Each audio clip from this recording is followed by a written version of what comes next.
Let's begin with the tensions between Ukraine and Russia. Russia said it has pulled back some of its troops from its border with Ukraine. The country's defense ministry on Tuesday released footage showing troops on the move. After meeting with German Chancellor Olaf Scholz at the Kremlin, Russian President Putin confirmed the partial pullback and stressed Moscow did not want war over Ukraine. He said Russia was willing to look for solutions with the West. Scholz said the withdrawal of troops was a good sign. U.S. Secretary of State Antony Blinken told Russian counterpart Sergei Lavrov in a phone call that Washington wanted to see proof of the pullback. CTTN's Julia Chapman has more details of the meeting between Russia and Germany.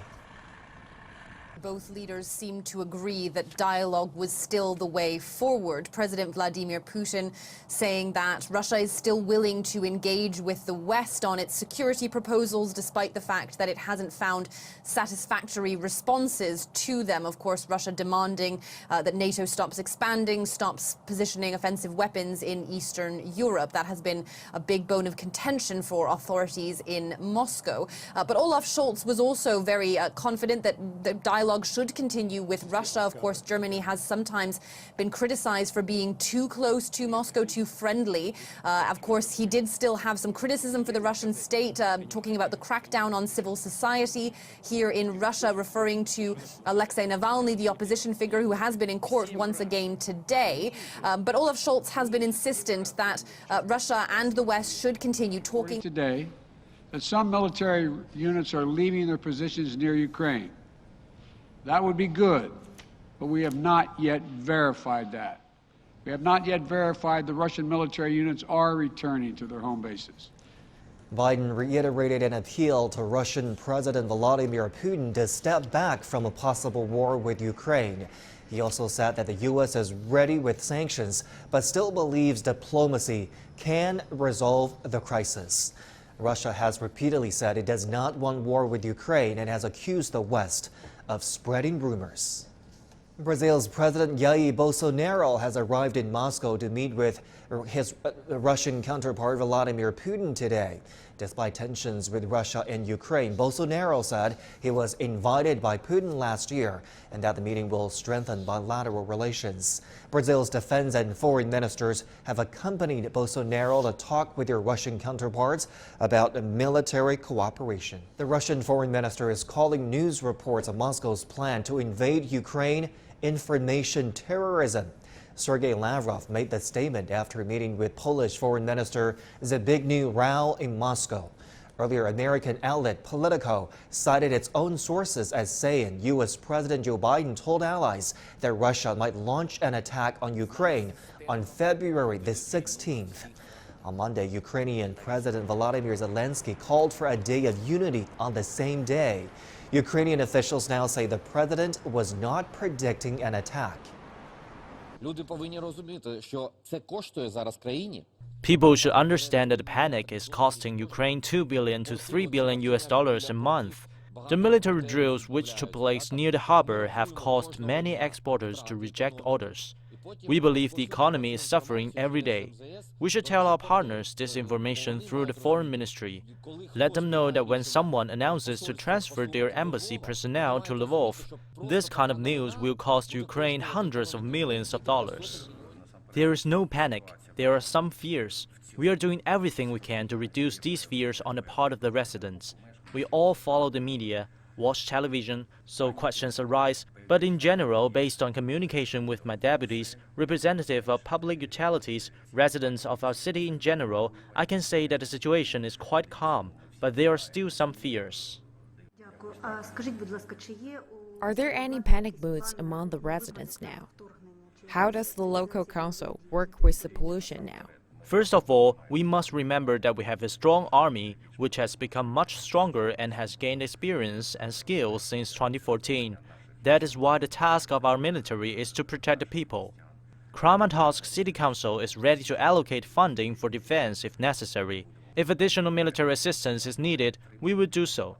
No appeal will be left without support. We will also finance territorial defense. In January, a program of measures was created. And in February, the deputies of the local council will allocate funds for their implementation. I want to get you more analysis on this story. I'm now joined by Moscow-based defense analyst and columnist Pavel Falkenhauer. Mr. Falkenhauer, welcome to Global Watch. Now, this partial military pullback by Russia seems sudden and unexpected to a lot of people. What do you think has propelled this military maneuver? And since it's only partial, how genuine is Moscow in diffusing tensions? Could we see a redeployment of those troops?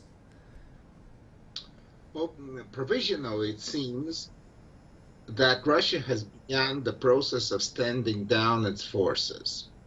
It should be understood that the Russian military, not only close to Ukraine, but the entirety of the Russian military was at the super high state of readiness, so to say, cocked and loaded to go, and not only, as I say, not only in Ukraine, but all over the entire the Russian Federation, including naval forces, air forces, nuclear forces.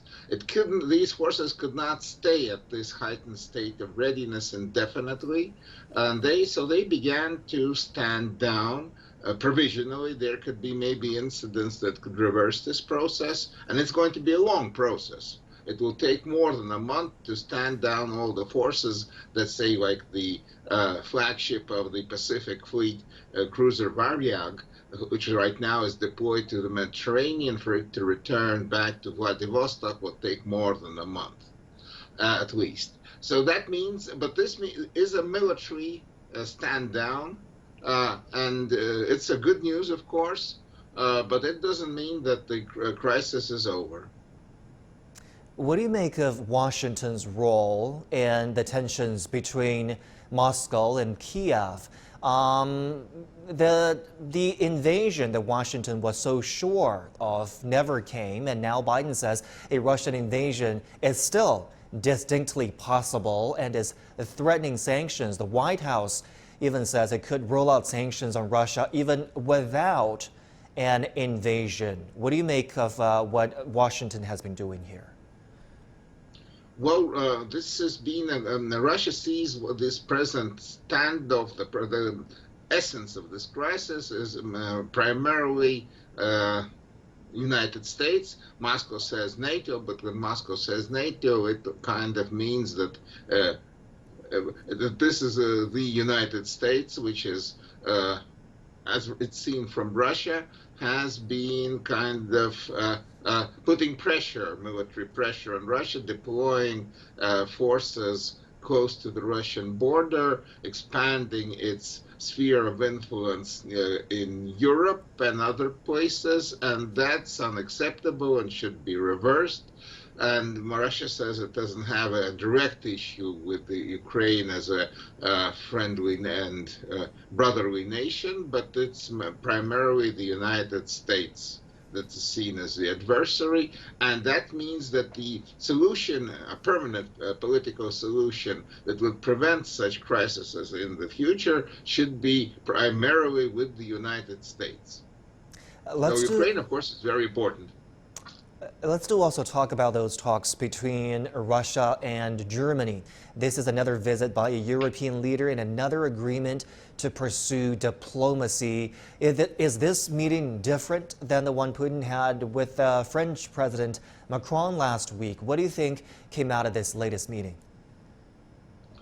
Well, President Putin seemed to be very full of energy, and at the presser that after the summit with the German Chancellor, in very good spirits. Of course, Germany is Russia's main trading partner in Europe and business partner. It's more important than France. It's more important economically than the United States.